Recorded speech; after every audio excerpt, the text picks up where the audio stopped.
Hello everyone, I'm Gemma Beall. Welcome to Attaining the Second Cognition.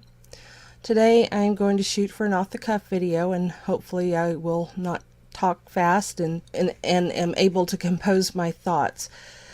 There's a lot of things that I've been going through lately on my own contemplation time, and there's a reoccurring theme that keeps coming up. So the title of this presentation is called What We Don't Know. In working with crew out there, we talked about how important it is to ask questions. In our dealings with our crew out there, they've always acted not as guides, but as prompters.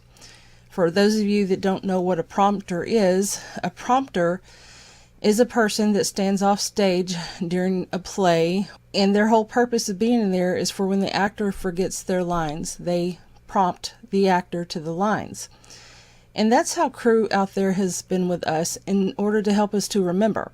There's not one crew that I've worked with that's a legitimate crew member that hasn't worked in the prompting style. That's how I've always been able to know when there was an inorganic messing with me or whatnot, because when I would start asking questions, the first couple of ones, everything was fine. And then they start telling me how special and wonderful I am. And my crew out there has never done this for me. They've always worked with prompting. So whenever I would ask too many questions, the entity would just leave or whatever. That's how I've always known that they were not genuine entities. The theme that's been coming across lately from pretty much every crew member out there that I work with, that we work with, and there are quite a few of them, but it keeps coming up with them stating this to us during our Q&A sessions.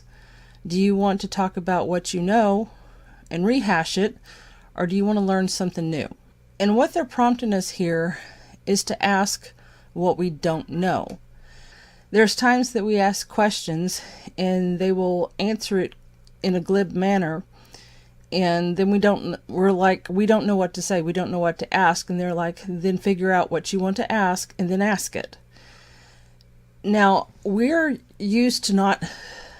conditioned to not ask questions. We've been conditioned to not ask questions since we're children. We've been conditioned to not question authority. And it's one of the things I believe in my advanced teaching books, that we're so used to being told not to question not to question our authorities, that we tend to stop asking questions, period. And that's called, in the field of psychology, that's called classical conditioning. One of the most difficult parts of the path that I found on my path is learning how to ask questions. I've done a video on it. I've mentioned it in many videos. I mentioned it many times in my books. Endel has done the same, and he's also done a video on it. But for this one, I want to make a little bit more focus on the questioning aspect, not of asking the questions, but the questions that you ask yourself and the answers that you get. And this is another thing that was pointed out to me. It was a question that one of our crew members asked us. Do you learn more from asking questions, or do you learn more from answering them? And as I contemplated that and I got thinking about it, I really learned a lot more from people asking me questions, or me asking myself questions. That's why in my contemplation time, I'm always asking myself questions.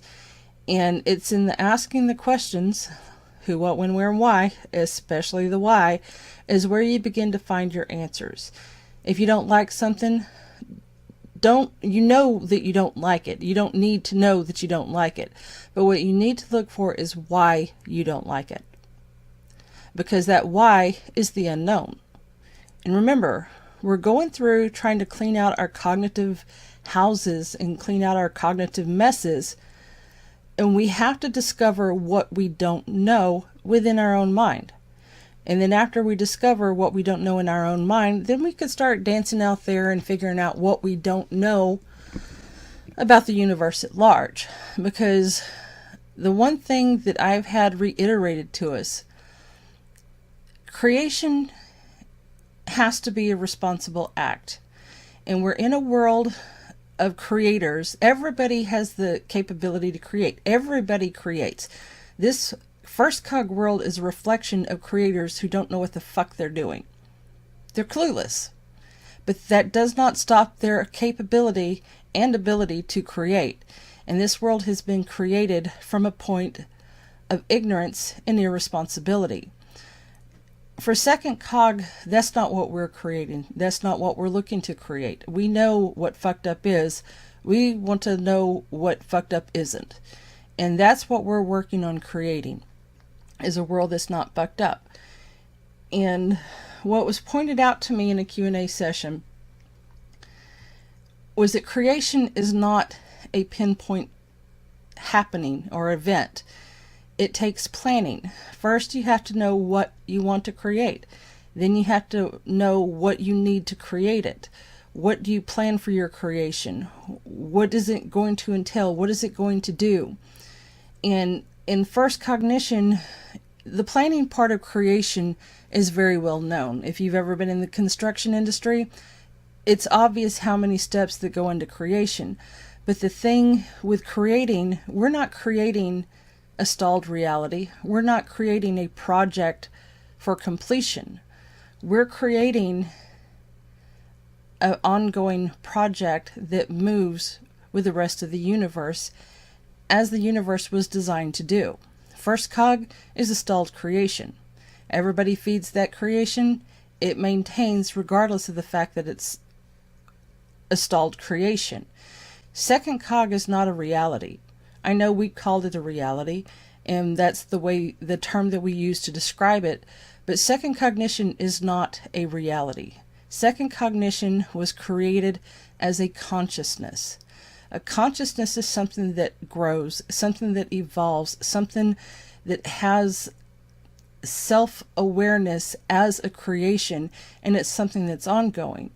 And every one of us here and out there that are putting their time and energy and their own consciousness into this shared conscious creation are the ones that are going to expand it and the ones that are going to be living in it.